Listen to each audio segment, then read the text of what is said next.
Welcome back. We are talking about functions, but this particular case we are going to talk about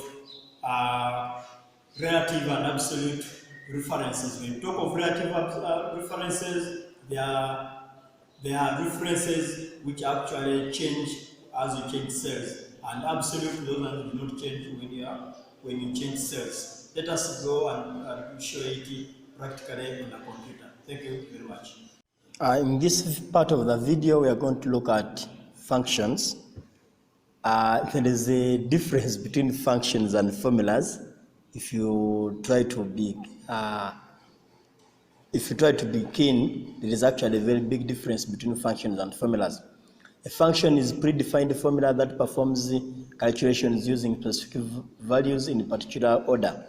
Excel includes many common functions that can be useful for quickly finding the sum, average, counting, maximum values, minimum values, or for a range of cells. In order to use such functions correctly, you will need to understand the different parts of a function and how to create arguments to calculate values and cell references. Now, how does a formula work? A formula works by adding, for example, if we want to add from A1 to A8, this one will be called a formula. But if it is a function, we write sum in brackets A1 to A8, meaning add up all numbers starting from A1 up to A8, which has been actually also shown here in a formula. So you may find that these ones which have predefined formulas, they are actually called functions, while these ones which are written as directly the way they are supposed to be, those ones are called functions. In order to work correctly, a function must be written in a specific way, which is called the syntax. The basic syntax for a function is you start with an equal sign, the function name, for example, in this particular case, it is the sum, and one or more arguments. Arguments contain the information you want to calculate. For example, in this case, it is A1 to A20. That is what we would call our argument. How do we work with arguments? Arguments can refer to both individual cells and cell ranges and must be enclosed within parentheses or brackets. You can include more than one argument depending on the syntax required for the function. For example, if we wanted to find an average, we would calculate the average for values in the cells range B1 to B9, like what you see here. The function contains only one argument, and that argument is actually our range B1 to B9. That is our argument. Multiple arguments must be separated by a comma. For example, the function which says sum A1 to A3, comma C1 to C2, comma E2 will add the values of all the cells in the three arguments. Here it will add these values followed by these values followed by these values, and at the end of the day it will give you one answer which includes all these three values. How do we create a function? Excel has a variety of functions available. Here I have a few of them. One, we have the sum. This function adds up all the values of the cells in the argument. We have the average, which determines the average or the mean of the values included in the argument. It calculates the sum of the cells and it will divide the values by the number of cells in the argument. 3, it can count. This function counts the number of cells with the numerical data in the argument. This function is useful for quick counting items in the cell range. We have max, which finds the maximum or the highest value in the cells. Min, or that one finds the smallest or the lowest value included in the argument or in the cells which are part of the argument. Now let us go back to this. I think you remember it in our previous video. Let us go back and look at that. And then at the bottom here, we try to find the average tax. Let us go back. I think it is this one. We are finding first the total, meaning in this particular case, I will write, when I try to write average, it will try to bring them for me. You see, I want to find the average. So I will click on the average, and I will give it the range from here to here. After that, close the bracket. So you're seeing the way the function is written, equals average of D3 to D12. That range is being shown here in a blue border. When you press the equal sign, it will tell you, actually, let me increase the size so that you can easily see it. Now it is telling me that the average tax is the average cost of every item is $12.10 dollars. That is the cost of each item. Now, I know people may be wondering, why has it written this? It has written this because Excel has that tendency of trying to guess. It has guessed that actually here you have been calculating. If you find actually there is a formula here, it has written the formula, which initially was not there. But it has thought that actually, since you have been doing this previously from here to here, it has thought that for you. Though it has not put there the what? The dollar sign. But it has thought that actually that's what you wanted to do. If you don't want it, you will delete it. If you want it, you can leave it. You can leave it there. So we have tried to write the average there, and then we have tried to find it. The average. Now, to create a function with the AutoSum command, the AutoSum command allows you to automatically insert the most common functions in your formula, including sum, average, count, minimum, max, and so forth. So where do we find that auto command? If you go to our Excel, instead if I wanted to write it here, I'll go here. The auto command is there. When you press on this arrow, it will show you the functions here. So you can choose which function you want, and it will write the formula for you there.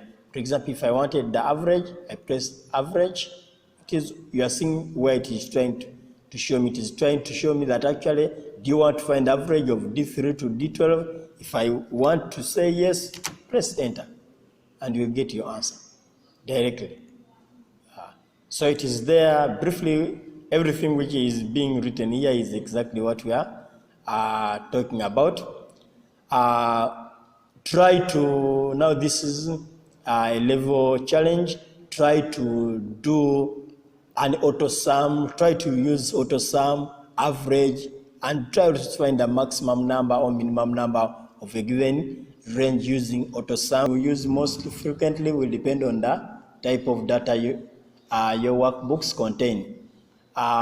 There is no need to learn every single function, but exploring some of the different types of functions will be helpful as you create new projects. You can search for functions by category, such as functional, logical, text, date, time, etc. The more from the function library on the formula tab. Let us go there and try to look at them. This is our Excel. This is the data we have been looking at. Now the formula, if you want to go to the function, you will go here in the formulas, and here you will find all the functions, the headings depending on the ones you need to use. Now this is what we are talking about. To access it, where we can access it, it is in the formulas, and when you reach in the formulas, you will find all the functions you need to use. If you are having trouble finding the right function, the insert function command allows you to search for the functions using keywords. For example, if you want to find the AutoSum, if you want to find sum, average, count, rate, depending on what you want to find, you'll always find it there. If you check here, this one will show you the most recently used. This one is the AutoSum we found there. This one talks about financial, logical, text. This one time, references, trigonometrical, functions, etc. So depending on the one you use, how you want to use it, you'll always find them here. I know you may not use all of them, but at least they can. You'll always have those ones you use most frequently. The recently used command gives you access to functions that you have recently used. Financial category contains functions for financial calculations like determining payment or interest rate on a loan. Functions in logical category check arguments for value or condition. For example, an order is over this and this for shipping, but if it is over this, do not charge for shipping. The tax category contains functions that work with the text in arguments to perform tasks. The date and time category contains functions for working with the dates and time and return results like the current date and time now or seconds. The lookup and reference category contains functions that will return results for finding and referring information. We have the math and trigonometrical category, which includes functions for numerical arguments. For example, you can talk about rounding off values, find a value of pi, multiply the product, and so forth. So more functions contains the additional functions under categories for statistics, engineering, job, information, and compatibility. So to insert a function from the function library, select the cell that contain the function that you want to contain the function. Click the Formulas tab on the ribbon here, and then choose the type of function you want to add. From the function library group, select the desired category and select the desired function from the drop down. For example, if we were here, I've gone to my functions. Possibly I wanted to go to auto sum, which actually was the sum or total. I can just say sum and then press enter. It will give me now the sum. The other time it was average, this time it is the sum. So if it was just logical, I would find here and find whichever I want to write. If it was financial, you could come here. This one has a very big list. If it is mathematics and trigonometry, it's also a very big list. You can always find whichever you wish to find there. So you must identify which category you want to work with. If it is in dates, you also find a number of dates there and so forth. So briefly, what is being explained here is what we have tried to see there. You'll always write, if I want an argument, for example, what we are trying to explain here, if you want an argument which contains arguments, a formula which contains arguments, it will always give you, this one was direct. However, if we wanted to get more, we can as well say insert a formula here, and I'll get this function. It is trying to show me this dialog function arguments. It will give me, it doesn't show me all the numbers here, all these numbers from here to here, meaning that it's going to add these numbers. If I say D3 to D12, it will be showing me all the numbers it's going to write there. And then it will tell me the result. You are seeing this here, it is telling me the results which I'm expecting to get. So if I need to have a change here, this is for sum. If I need to have a change, I could press here and then say possibly I wanted to add these numbers, meaning that I would have changed the range. So it will give me actually what I'm expecting to get will be this, and so forth. So depending on the formula you want to use, you can always follow that up. The same will happen. This function argument will come on nearly everything you want to talk about. So how do we insert function commands?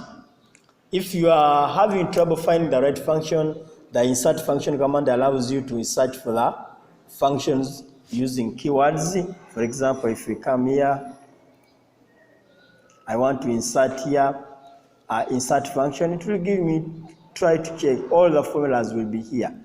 Check in which category is your function. If it is in cube, you press there. and then you'll find whichever you want here. If it is not there, you go to another function. If it is in a date, you want date value, days 360, and so forth. If you go down, it has so many others. What do you want to calculate? What do you want to find? So you'll choose the one you want to find. If it is year, choose year, and then you'll ask. It will ask you serial number, year from where to where. You write here the serial number, and it is telling the serial number is the number in the date time code used by Microsoft. So it may be postpaid 1977. You say, okay. So it is telling me, you see what it has written here? It has telling me D13 times E1 plus the year 1977. So it has added, on this one, it has added there actually year 1977 on the figure which was here. That's why we are seeing this figure changing to this. I know this is not the right figure for this, but we are just using it for illustration purposes so that we can know how to play around with these functions. To use the insert function command, I think that one that's what I've tried to talk about there. Everything which is being tried to explain here is exactly what I've been trying to explain there. Now this is our level challenge. In our level challenge, open an existing workbook, create a function that contains one argument. If you are using the example, the sum function in the cell, we've tried to calculate B16 to calculate the total quantity of items ordered. Use the AutoSum command to insert a function and exploit the function library and try to use a number of functions to see how you can play around with them. Thank you very much. We meet in our next video.